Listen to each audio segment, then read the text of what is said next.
Hello students, so here we were discussing quantum mechanics. So now we will be discussing about quantum numbers कि कितने different types के quantum number होते हैं and उनका क्या symbols होते हैं. पूरे table में मैंने यही बताया है कि what is the name of that particular quantum number, what is its symbol, what values are possible in that and what it is for, like what is its significance or the importance कि वो particular जो quantum number है वो आया क्यों है इस particular table के अंदर. ठीक है, so let us discuss it one by one.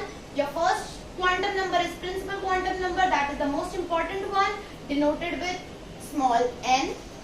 Positive integers ही वैल्यू रह सकती है, इसमें और कुछ वैल्यू नहीं रह सकती. You can not use negative values in this particular type. n is equal to 1, 2, 3 and so on इसकी वैल्यूज रहती हैं. And what is its role? Its role is to identify the shell. It helps in identify the shell कि कौन से shell में the electron is moving or revolving, right? It determines the size as well and the energy of orbital. If you want to calculate कि how many number of orbitals are present in suppose like nth shell, so by n square you just have to put this formula and you will get how many number of orbitals will be present there. Okay, then the second important quantum number that comes is your azimuthal quantum number और इसका बच्चों एक और नाम होता है that is angular momentum number, angular momentum quantum number. It is denoted with small l. एक बात आपको ध्यान रखनी है कि l की value will always be one lesser than n. जो प्रिंसिपल क्वांटम नंबर है उससे एक वैल्यू हमेशा कम चलती है. जैसे कि अगर principal quantum number is 1, so azimuthal quantum number will be 0. Principal quantum number is 2, so azimuthal quantum number will be 1. So it will always be one lesser than the principal quantum number. What I have written here also, n minus 1. Then what is its significance? Its significance is identifies the subshell. Subshell तो कौन identify करता है? Principal quantum number. और subshell कौन identify करता है? Azimuthal quantum number. ठीक है? और ये क्या बताता है? It determines the shape. ये बताता है ऑर्बिटल की shape कैसी होगी, right? We will be discussing it also. Then it determines about the energy of the orbital की orbital की energy क्या रहेगी. जैसे कि मैंने बताया जिसका नाम angular momentum भी है, angular momentum quantum number. So how you have to calculate that? अगर angular momentum निकालने पे बात आ जाए तो you just have to apply this formula. You will be knowing the value of L by the question. Then you just have to apply this formula and you will be getting the angular momentum, right? Under root of L plus 1 h upon 2 pi. What is h here? H is Planck's constant.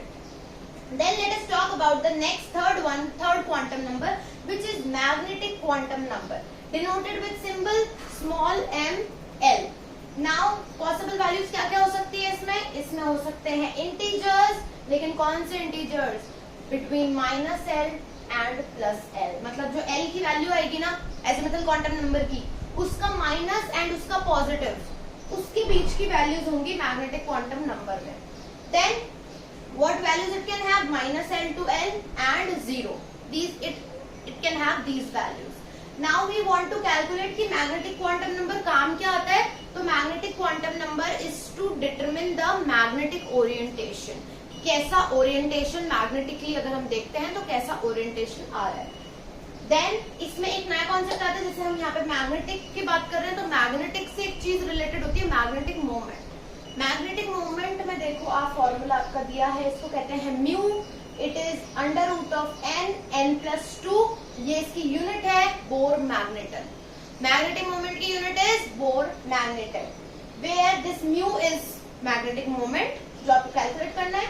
n is number of unpaired electrons. अभी हम electrons भरना जब मैं सिखाऊंगी तब आपको पता लग जाएगा नंबर ऑफ अनपेयर्ड इलेक्ट्रॉन कैसे पता करते हैं. By this you can calculate the magnetic moment of the particular entity. Now let us talk about the fourth quantum number, that is magnetic spin quantum number. Symbol is ms. What all values it can have? It can have half integers. We are not talking about positive integer or negative integer, but we are talking about half integers. That is, it can only have the value plus 1 by 2 or minus 1 by 2. यही values हो सकती हैं. और ये क्या determine करता है? What is it significance? It significance is it determines the spin.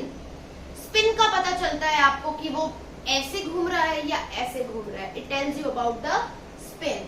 ठीक है.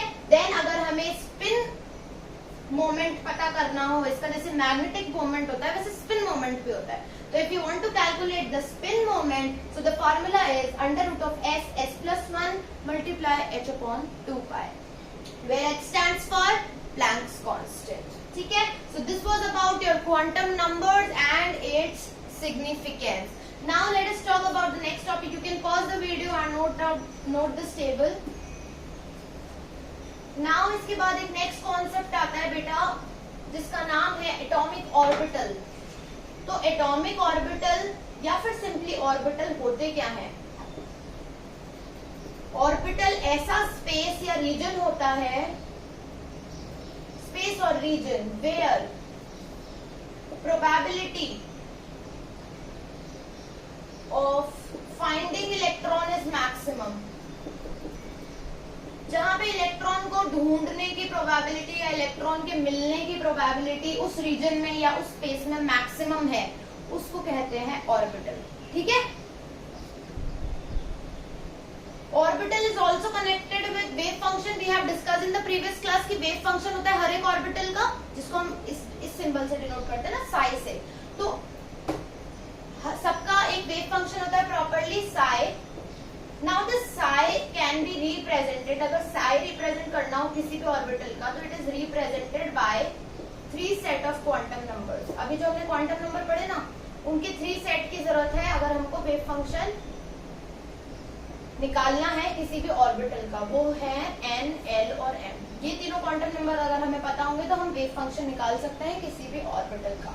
लेकिन अगर हम इलेक्ट्रॉन्स की बात करते हैं तो इलेक्ट्रॉन्स आर रिप्रेजेंटेड, इलेक्ट्रॉन्स को रिप्रेजेंट कर सकते हैं using all the 4 set of quantum number. चारों क्वांटम नंबर आपको यूज करने पड़ेंगे अगर आप इलेक्ट्रॉन्स को रिप्रेजेंट करना चाहते हैं. That is n, l, m, s. चारों ही आपको यूज करने पड़ेंगे if you want to calculate the atomic orbital.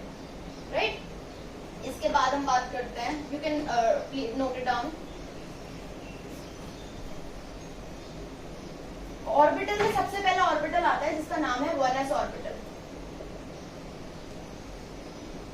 ये न्यूक्लियस है.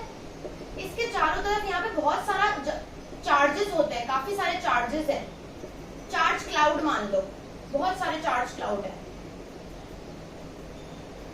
और जैसे जैसे ये चार्ज, जैसे हम दूर जाते जाएंगे चार्ज क्लाउड कम होता जाएगा. मतलब चार्जेस कम होते जाएंगे जैसे जैसे हम दूर जाते हैं न्यूक्लियस से.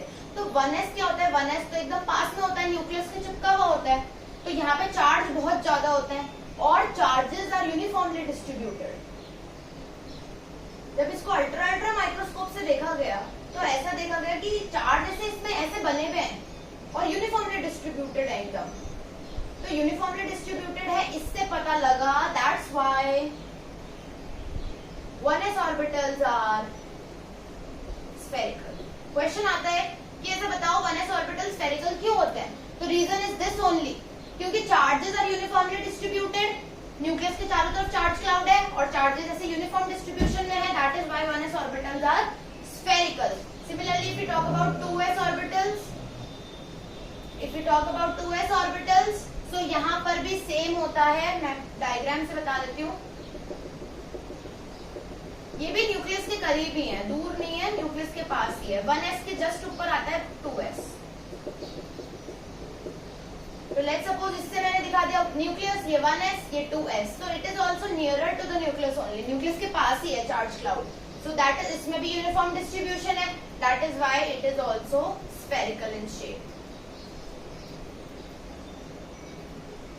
जैसे जैसे दूर जाते जाएंगे ना ये यूनिफॉर्मिटी खत्म होती जाएगी, हम देखेंगे आगे. Okay, so this is all for today's class. Thank you so much everyone. Thank you for watching the video and like it.